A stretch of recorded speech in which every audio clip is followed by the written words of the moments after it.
Okay, so here's a general overview. When you open up the Maya window, this is what you're going to see. Up at the top here, just like any other program, you're going to have a base menu bar that goes across. We have File, Edit, Modify, and this goes all the way across. Now, the only thing that might be different is right underneath here we have a selection. Right now we're in what's called Polygon. This is going to be our entry-level modeling mode. If I click this right now and go to Animation, you're going to see some different menu bar subsets up here. Okay, it changed all of a sudden. And so if I come back over here and I click this, and let's say I was in Dynamics, that's going to look a little bit different. This is a very expansive program that has multiple options for you to use. This is a class that just sort of scratches the surface, shows you some basics about rough modeling, and then I give you assignments where you get to apply yourself as a designer, as if you're working in toy design or game design, designing vehicles and some weaponry. Okay, so back to this. What we want to do is after we open, we always want to come up here and click this and make sure we are down here on polygons, which is the second selection. Most of your menus are already preset at that. Okay, when we come down and we jump down to right here, this little section that runs across here, this is what's called a shelf.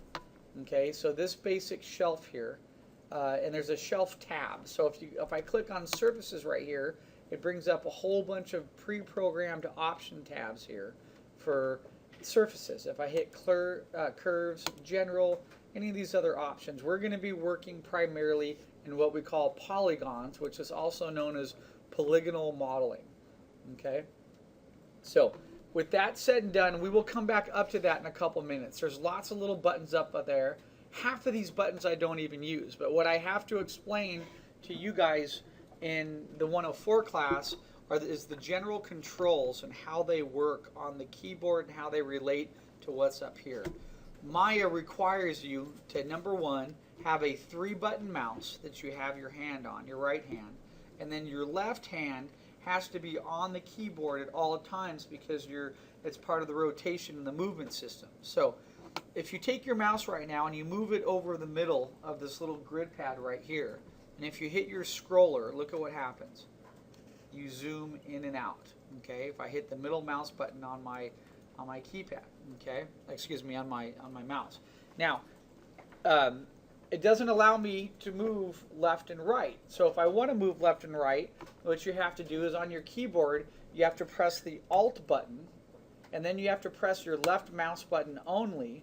And if you do that, you can see what happens is now I get this little arrow that comes up that allows me to spin around my little 3D grid plane here. Okay, so once again, in order for me to do that, I hit the Alt button with my left hand, I hit the left mouse button, okay, and at the same time it allows me to do this. Now I can now turn, and now I know how to go in and out around something. So I can turn and then roll the top of the mouse button. Some of you might have a third mouse button at home that doesn't have the roller, and in that case you can still use this program, but I actually pick mice for this class that have the roller there for a purpose because I find it very convenient. But if you don't, if you press the left mouse button and your middle mouse button at the same time while pressing Alt, you can do this. You can sort of zoom in and out, which is the same feature as pressing only the middle mouse button. Okay, now watch what I'm going to do here real quick. I'm going to press the left mouse button and I can zoom around that grid, and then I can go like this and sort of zoom in and out. And after you get used to it, this is a great tool because it allows you to sort of, move around your object quickly. Now, something I just did here, when I did this, it allows me to move up and down, left and right. This is me pressing just the middle mouse button and the Alt button together. Okay, and this is really common as you end up doing something like this to move around your spatial plane, is you will end up using the middle mouse button only to grab and pull your grid around. So real quickly, I'm going to go over those 3 controls that I just showed you. Number 1 is we press Alt with our left finger, okay, and then number 2 is that we press the left mouse button. That allows us to rotate. Okay, so now if I press Alt and I press the left and the middle mouse button, it allows me to zoom in.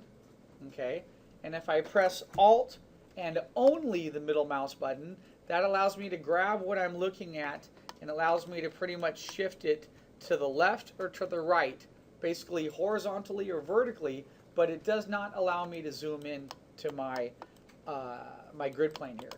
Okay, so this is first off the basic rule for us to be able to get into our program here and be able to just to move around with anything that we're doing. And it takes a little bit of practice because some of you have never got into this before. It's completely different from Photoshop, and you have to get in there and you'll be clicking.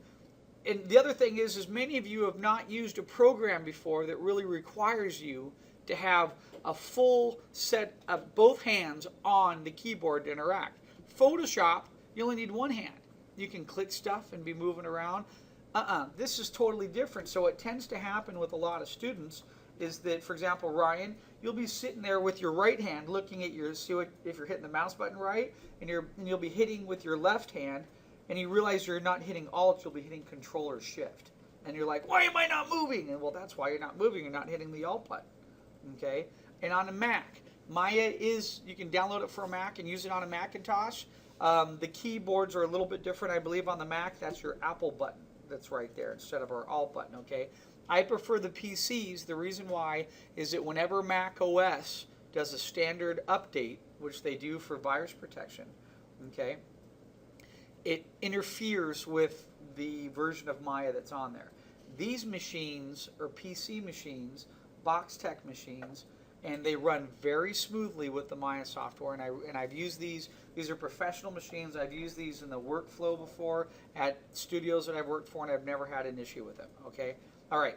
So really quick here, I want to walk you through, just talk about a couple little things here. Right. If we look over here on our left-hand side, do you see these tools right here? This is sort of like our tool selection. Okay. And do you see this big window that I'm looking for right here? We call that the OpenGL view. That is the modeling view that we are looking at. That is the 3D world that we're looking through. Okay. If you look down here on this OpenGL view, it's going to be really hard to see, but look right here on this lower section, and what does it say right there? It says in small letters PERSP, which is short for perspective. The reason why I want to show this to you now is so you understand there are different views that you can look through. There's a side view, a front view, a top view, and there's a perspective view. Okay? We'll get to some of those views later, but whenever you have your screen open, you need to be able to look down here and see what view that you're in and what view you're working in. That's going to be of huge importance to you. Okay? So, what I want to do now is I want to show you QWERTY. Okay, QWERTY. Watch what happens on my screen when I press Q. Nothing happens because Q is this selection icon that you see here. Watch what happens when I press W. Boop. I just jump down to the Move tool. Okay, when I hit E, I go down to the Rotate tool. When I hit R, I go down to the Scale tool. T, we're not going to really worry about, and Y we don't really use either. So our key tools are QWER that we're going to be using. So not only are you moving around, you're also going to be pressing QWER at the same time. All right, so right now we have the ability by pressing Alt, our left mouse button, we can rotate. By pressing Alt, our left mouse and middle mouse, we can zoom in. And then if we press Alt and middle mouse button, we can pull it up, down, left, or right. Okay, these are the key controls. All right, and then what I just showed you was QWER. So let me show you something, and I'll show you how you use QWER. So watch what I'm going to do real quick. Up here, I have this tab menu up here, and I'm on polygons, right? I'm going to come click this sphere right here. After I click this sphere, the computer says to me, drag on the grid. So if I come over here, left mouse button, and drag on the grid, boom, I just created a sphere. Okay? Now I'm looking at it from one particular angle. So what I would need to do now is now I could come in here, and I can press Alt, and see, now I can zoom around my little sphere that I just created. And by pressing the 3 move buttons on the mouse that I just told you about, it allows me to get in there. I can push it up and down. I can pull to the side. And if I do this, I can even zoom in. But watch this. If I accidentally do this and make it really small and I can't see it, if I have the object selected and I press F, F stands for frame all in view. And if I press F on the keyboard, it goes boop, and it brings it right back to me. That's a great little secret, okay? I'm throwing a lot at you right now, but bear with me. I'm going to throw a little bit more at you, and then we'll stop for a couple minutes, and I'll make sure everyone's doing okay. Because I know I'm giving you a whole set of controls that you've never ever used before, okay? So does everyone have this view that I have right now, okay? All right, we are in what's called shaded view right now, all right? If I press 5 on your keyboard, look at what happens when I press 5. Excuse me, did I say shaded view? I meant to say we were in the see-through view, but when I press 4, it takes me to see-through. When I press 5, it takes me to shaded view. If I click off of this object right now, and I look, I have a sphere sitting on my desktop, okay? And if I touch that sphere, it becomes highlighted. And now if I go over and if I press W on my keyboard, which is the move tool, I will get a pair of arrows that pop up in the middle. And now I can rotate around, grab the red arrow, and I can pull and move that sphere inside my set. Okay? Now, you'll notice there's also a green arrow to go up and down, to go vertically. There's also a blue arrow. There are 3 arrows. I can also do this as I can grab from the middle. I don't recommend that to you right now, because when you grab from the middle and you pull something, it allows you to what call free move it. The problem is let's say I'm moving it to here. I ended up moving it backwards like 3 feet, not really to the side. The free move tool has a certain benefit, and then sometimes it doesn't. Now, when it comes to moving an object, as long as I have it selected and I see the arrows, I can grab those arrows from almost any point of view that I can look at the object. So if I come over here and look at my object from a top view, I can grab the arrows and move it along like this. I can turn to the side. I can move my arrows this way. I can be down underneath it, and I can move my object around. Okay? Now, that's a sphere I created. Let me go over and let me create a cylinder. Okay? So if I tab the cylinder option here, it's going to say drag the base on the grid. If you guys click on this and it doesn't do this, we have the option of doing what's called interactive creation. What that means is that by interactive creation, it allows me to drag and create the shape where I want on the grid, versus if I turn that off in the setting, it will create the shape wherever it wants to, wherever it tends to be. So right now, it's easy for me to turn on and off. I'll show you that later. But right now it's on interactive, so it's telling me, I told it to create a polygon. So it's telling me to drag the base on the grid, then pull up for height. So if I drag right now, hold left mouse button, it creates the bottom of the cylinder. And then if I drag up, it now creates the top of the cylinder. Okay? All right, so, and now watch. If I want to click off of that cylinder, I can move it around, right? If I want to click off, I just bring my mouse over and I touch the sphere. And objects that highlight are objects that are going to be used. And so if I look at the sphere and I want to move the sphere right now, how come I can't move the sphere? Because I haven't touched it. It's not highlighted. So if I touch the sphere right now, it highlights. Okay? Now, I showed you that was W. What happens if I hit E? E, I get the rotation tool. So if I come over with E, and I come over and I look, I have a series of rotational arrows in there. Now really quick, let's talk about what the color of those arrows are. You're always going to see whether it's, notice the similarities between the move tool, red, blue, green, okay, red, blue, green in the rotate, and even in the scale, red, blue, green, okay. So what that is are the different directions. The X, Y, and the Z axes is what that stands for. Okay, so I wanted to point that out to you because if I come over here and I want to grab this item and I want to rotate this guy, what I have to do is come over and I have to grab the red side and I pull him and I could turn him and rotate him to the side right now. Okay? Now, one thing that's going to happen is that I can't tell if I rotated him and got him to what what we call flush, if it's at a 90-degree angle or not. That's really, really important to us, because if we don't rotate and move objects properly, we create what I call slop, where things are going to be tilted at side angles, are not going to look up, they're not going to match. So there's a way for me to check that real quick. I have a little tool here called the channel box editor, and I'm going to pull that up really quick. I'm going to show you how I do that. So look what I'm going to do. I'm going to come over here.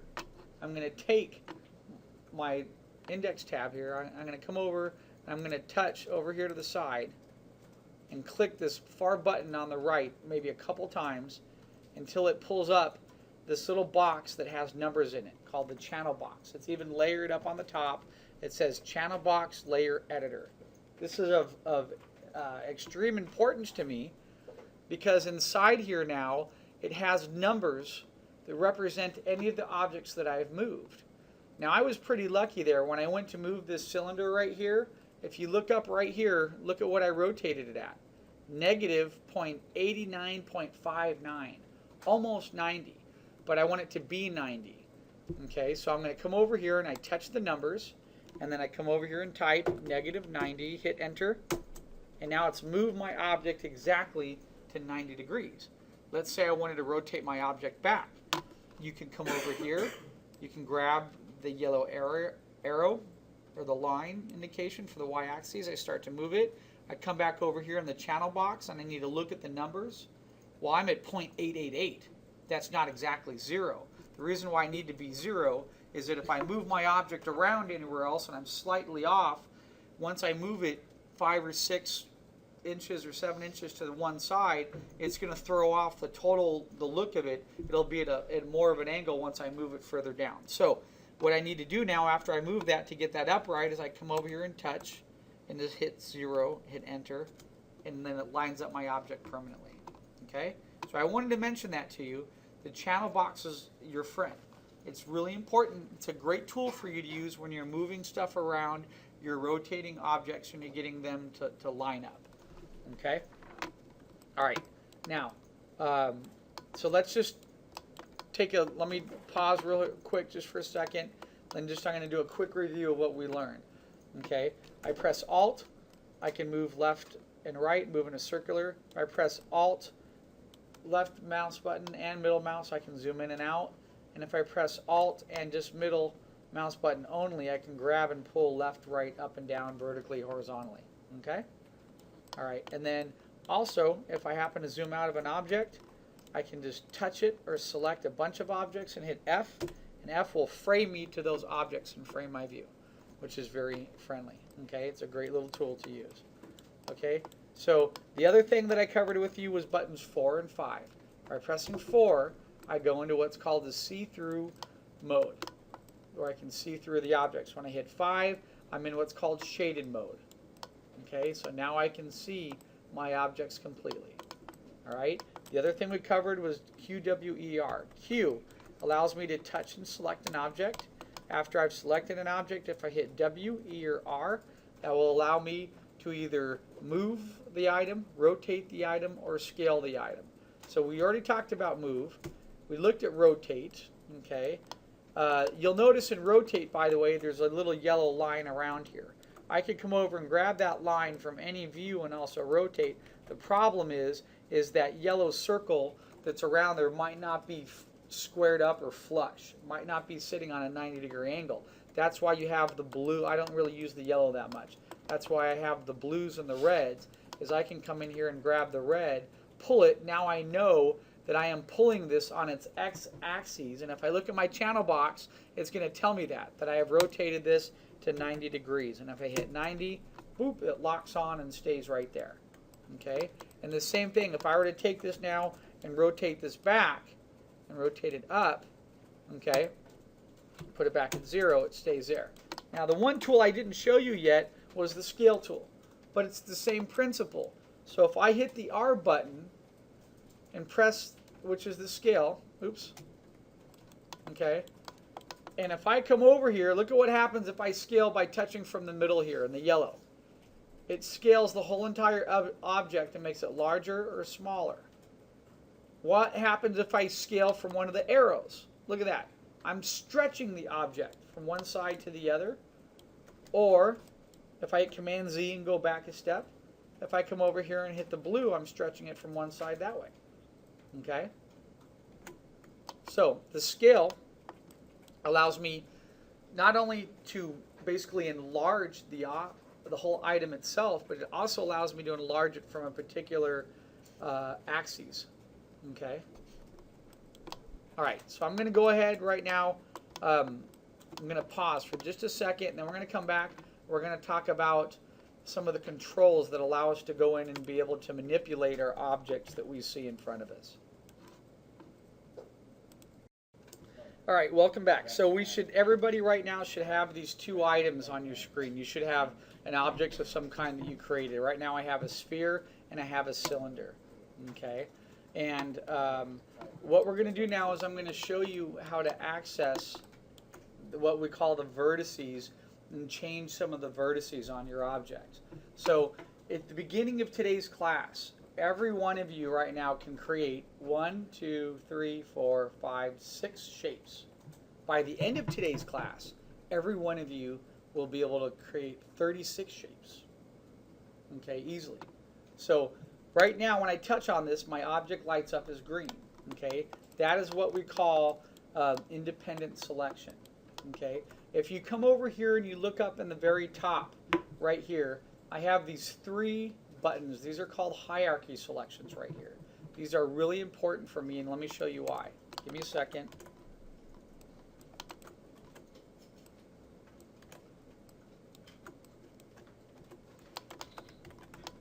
Okay, so bear with me and I'll show you why. Now look, I have in my hierarchy buttons, okay, if I click this one on the far left and touch that one, usually if you hold the cursor over it, it'll light up. Let me see if it'll light up right here. Hold the cursor, there it is. Select by hierarchy and combinations. Okay, notice how it has, this is how I remember it. See how it has the 3 little blocks next to it? Those 3 blocks represent a hierarchy or a group, multiple items together. And then when we click down here to the one in the middle, this is selecting by object type, which means one object. And notice this just has 1 square there. And then you see this next one that has multiple squares. Okay, this one that has multiple squares allows me to go to what's called the vertices selections. Okay, so here's the key. If I want to move an object around, I have to have it on the middle button. I have to be able to touch that in order to move it around. Once I've moved it around, if I want to distort this object, I have to come back up and quickly touch that vertice button, the 3rd one right there. If I click that, my object now goes to vertices. So what's the difference? Now I can't move my object around, but now I have the ability to touch these vertices and manipulate them. So I'm going to show you how I could select a whole row of vertices right now and manipulate them. If I take my left mouse button and I look at my object and I drag, and I'm dragging, it's hard to see on my TVs a little bit, but I'm dragging a box. So hit your left mouse button with your cursor and drag a box over a set of vertices. And you can see they've turned yellow right now. Once they turn yellow, that means I can, look at what I can do. I can come over and I can grab these and I can move them.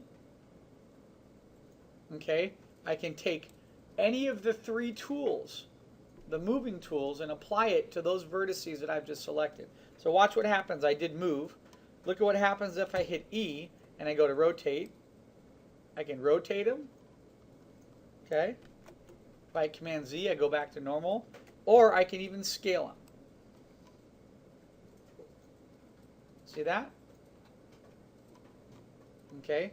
So that's an important aspect for me to understand, is that I have this ability to select the vertices. But let's say I've changed my object shape now and I want to move it. What do I have to do? I have to go back and I have to press on that middle button to move it back. And if I do that and hit W, I can now grab it and move this object to the left or to the right side. Okay? But if I want to get into my object and if I want to modify its vertices, I have to come over and I have to press that button. Now there's a little hotkey button on the keyboard. So you don't always have to go up there and be touching that button. That button is F8. Watch what happens when I press F8 on my keyboard. My object goes back to vertices, and if I press it again, it goes back to solid mode. So F8, upper top. I know, I'm throwing a lot of buttons at you. It takes a little bit of practice. Repetition, you will remember it. But see what happens when I go back and forth from F8 right now? Okay, allows me to toggle between. The thing about Maya, there's an old expression with Maya, that there's 10 ways to skin a cat. Meaning that that's just the way it was taught to me. But there's 10 ways, maybe I should just say there's 10 ways to skin a beaver, so I don't know. 10 ways to make your dinner. But there's basically a whole bunch of different ways to do one thing in Maya. So you always have options. If I press F8, I can toggle back and forth. If you don't like to toggle, you can just take your mouse and you come up here and you can touch back and forth. Now, the one thing I was going to show you was a group. That if I wanted to come over and move multiple objects, there's a couple ways I can do that. One is I can touch both objects, touch one, hold down Shift, which usually means addition, by the way, in most programs, to add. And then if I hold down Shift, touch another object, now if I move these objects, they move together. Okay. Something else, another way that something that I did is I selected this object here and I duplicated it. So I duplicated it by hitting Control D, or if I go under Edit right here and I scroll down, I'm going to have a duplicate option right here. And if I come down and I find it, it gives me the hotkey, Control D. So if I duplicate that guy, let's say, and then let's say I'm going to hit Control D and duplicate him again. Now, let's say I want to put these items together as a group so they're easier to move around. I select all three by dragging over them, and I just hit Control G, which is to group. Okay. What that does is it groups them together, but it throws the pivot. Okay, those arrows are called the pivot. It throws the pivot back to the center of the world. In order to get the pivot back, I just come over here and I go to Modify, Center Pivot. Boop, and the arrow snaps right back in there. I will go over that again with you. Okay, but for right now, for the basic approach, what we have to understand to do is one of the first projects we're going to do is you guys are going to create a chair for me. I'm going to walk you through how I would use some basic cylinders and basic primitives. These shapes up here we call primitives. Okay, on how you can use basic primitives to create a chair. Okay, so just a really simple chair, nothing fancy. That's key when I say that. I have students that want to create this organic, ergonomic, stylized chair for NASA. You're not there yet. That's too complicated. You're not ready to do that. We're thinking really basic, simple chair. And you're going to do that by using primitives. You're going to do that by duplicating them, creating new primitives, and by scaling them, and then moving the objects together to create a chair. Okay? All right, but for right now, what I'm trying to do is just go over some of the basics with you guys, which just have to deal with touching, moving, rotating around, and being able to get back and forth to vertice selection. If there's something that you don't like that you have in your set, you can select it and hit backspace or delete on your keyboard, and it is now deleted from your world. Okay? So in Maya, we have a whole series of hotkeys. And a little bit later on in the class, I'm going to show you how you can create and add your own hotkeys. And what will happen is as you start working in this program, you will be like this, with your left hand hitting hotkeys, and you'll be giving commands to the computer, and your right hand will be moving you about and through the world. Okay? It takes a little bit of time to get in there, so I'm not going to throw any of that stuff at you today. I want to talk about the real basics, which are how to move around, which we just talked about, how to select objects, how to move objects, and how to modify objects. So we now know how to modify. We can move vertices, we can scale vertices, or we can take the object and manipulate the object itself and move it around or squash it and stretch it. So we basically have started with 6 primitives. And now I could take any of these primitives and I can modify them. Let's do another primitive here. Let me come over here. And some of you guys call this a donut because it looks like a donut or an inner tube, but it's actually called if we hold our, oh, I didn't mean to click it, but let me come over here and hold over it. It's called a polygon torus. Okay, so if I click on that, it says drag on the grid. So what happens when I drag on the grid? Uh-oh, you know what? I forgot. I made a mistake. I did the cube by accident. Let's do the torus again. I click on the torus. It says drag on the grid. Look at what it does. It creates a circle shape for me. It's asking me, do I want my torus to be that shape or do I want it to be that shape? Okay. Let's say I want it to be this shape right here. Okay. And if I look at it now, I have a finished shape. So real quick, what I want to do, I showed you real quickly. I mentioned to you guys, let me delete these real quick. Give me a second here. Let me create another sphere. I want to show you guys the importance of the channel box. Remember the little channel box guy here I showed you that had, when we rotated it, we can go there and check how it's rotating, right? I'm going to close that right now, and let's pretend, oh, it's gone. How do I get my channel box gone? I have only widescreen. Oh no, I broke the program. No, you didn't break it. It's here. How do we get it back? We come over. We will always have these 3 hot tab buttons up here. There are 3 links, and if I click the one on the right that looks like layers on top of each other, it brings back the channel box. The reason why the channel box is also very important is every single shape that I create has what we call inputs to that shape, if that makes sense. When they made the shape, they had to input it with some basic feedback of some kind. Input it with numbers and with directions of numbers that make its shape. Okay, so look at what happens right now. Everyone look up here. When I press the sphere and I come over here to inputs, it says that is the polysphere. You see that under my channel box. If I touch the cylinder, it tells me that that is the polycylinder. But now look at what happens. Look at what happens when I touch that sphere. I come over and I touch the description, the polysphere. It opens up a series of controls right underneath it there. So everyone look up and follow with me just for a second here. Then you can go mess around with it. But if you don't look, then you guys will get lost for a second. So when I open up the controls for the sphere, if I hit radius right now, touch radius, it highlights. If I bring my cursor into the screen, middle mouse button, I can drag it and adjust the size of it really quick.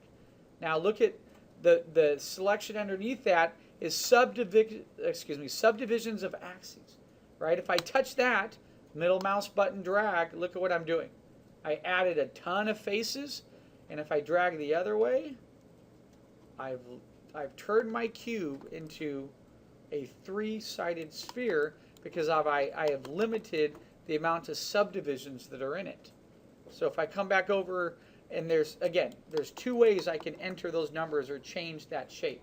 One is I touch the description and then held my cursor over the OpenGL view, middle mouse button drag, and it adds it. Or I can come down here and touch the numbers below and say I want you to have 30 subsections. Boop, it has 30. If I come back over here and touch this again and say 20, boop, now it has, oops, now let me do that again, 20. I hit enter, oh, not 3200. If I do 3200, watch what happens. It gets very green. That's not good. That means it's very heavy right now when it's that green. So I'm going to come back over here, touch 30, hit enter. There we go. So I can do that to all of my objects. I can manipulate them after I've created them by changing their numbers. Also, look at my subdivision of height right here. If I touch that middle mouse button, I can add a lot more subdivisions, and if I lower it, look at what I have. So if I wanted to make the head of a screw, what I could do is come in here, touch subdivisions, get this down to about 5 sides, okay? 7 sides about, let's say right there. Come to subdivisions and height, lower these down to about here. Then I could take the scale button and scale this guy down together, and it looks like I have a screw head. You see that? Okay. I'll go over, I know I'm just sort of throwing this stuff at you really fast, but this is how I start manipulating shapes. As Maya, in this modeling program, it gives me what we call primitives. These are base primitive. The circle, the cube, the cylinder, the torus. There's some other ones too, but they're a little bit more advanced. I'll show you those a little bit later. Okay? And what I can do is I can create these shapes, and then I have a couple different ways that I can manipulate them. I can manipulate them, one, by selecting the object, and I can move it, I can change its scale, or I can select its vertices. So if I wanted to change its vertices right now, okay, how would I get to the vertices on this? Two ways. I hit F8, or I come back up here and I touch the vertices selection, which is that third button right here. And if I touch that, it goes to vertices. Now let's say I want to select through and grab some of those vertices and move them around. Well, I have to go, that's the benefit of the see-through mode. If I hit F, I can select through the object, look at all the vertices, come over, drag and select those vertices. Now I can go back to 5, press W, and now I can move these guys up. I can scale them in towards each other. I can scale them out. Okay, I can do all different types of different things to modify those vertices right now if I want. Watch what happens right here. I come over, this is my cylinder that I created, right? So let's go back to the key selection. I hit the middle button there. Now it's in green mode, right? So when I look at this, what's the one thing I don't have inside the cylinder right now? I have no vertices going upward. So if, let's say I wanted to squash the cylinder in the middle, I can't do that. So what I have to do is come over to the inputs selection, click polycylinder, and if I look down, it says subdivisions and height. Right now it's at 1. So if I come over to subdivisions and height and I type in 5 and hit enter, see what it just did? It subdivided the object for me 5 times. Okay. However, there's one little trick to this. Watch what happens. If I come in here and if I move the vertices first, like this, and then I come back and then I adjust the height, it's not going to work because I've changed the way the computer recognizes the object. See what it just did? It put distortion in there. Okay? So watch me. I'm going to Command Z and go back. If I don't move the object, so if I create it as a primitive and don't mess with it, Maya remembers its mathematical calculation, and then I can get in here, and under height I could say 5. It'll add 5 subdivisions very easily. Now what I can do is press 4, go to see-through mode. Okay, I can come up here and press on the vertices. I can select vertices and I can scale them. Now what if I wanted to select multiple vertices? What is the button that I mentioned to you guys that is the common button on the keyboard for addition? Shift. So if I have that row of vertices and I want to select another row, I hold Shift, and then I can drag and select another row. And now that I've selected those, if I go press 5 and go back to shaded mode, and if I go over, let's start with W, look at what happens at W. I can move them, ooh, left or right, okay?